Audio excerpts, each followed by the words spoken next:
President Trump has started the clock on a move to cut off Americans from two Chinese tech giants. We've given them till September 15th or so, and we'll see. In 45 days, users in the U.S. could start losing access to video sharing app TikTok and WeChat, a massive messaging, calling, and electronic payment application ubiquitous in China. If we want to communicate globally with people from China and Hong Kong and US, we may have to find another solution that can work across the world. The moves pressure American companies to take control of the app's U.S. operations, but it's already angering China.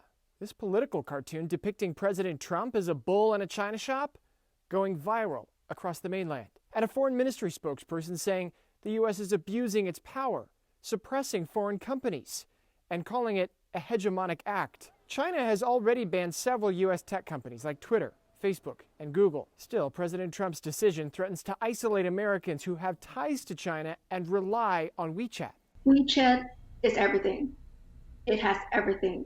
You text, you talk to your friends, videos, you pay, it's like Apple Pay. Jocelyn Yang is a student at Emerson College in Boston. Last night, all my WeChat feed is like people sharing their contact info on WeChat because in case they can't really use WeChat. I honestly don't know what's going on next. TikTok admits to U.S. users it collects wide swaths of information about them, including their location and cookies, effectively browsing history. WeChat collects that too. But that's on par with companies like Apple and Facebook. TikTok cannot stay in the current format because it risks sending back information on 100 million Americans. It's the Chinese connection that makes TikTok different.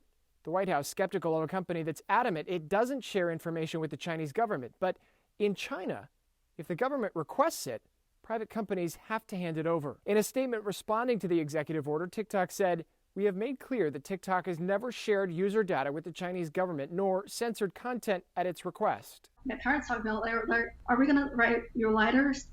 Like all the way from China, just send you letters and send you mail?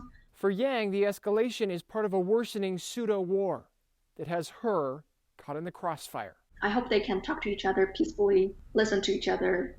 We are all overwhelmed by it, but there's hope. There's hope. James Packard, Newsy, Chicago.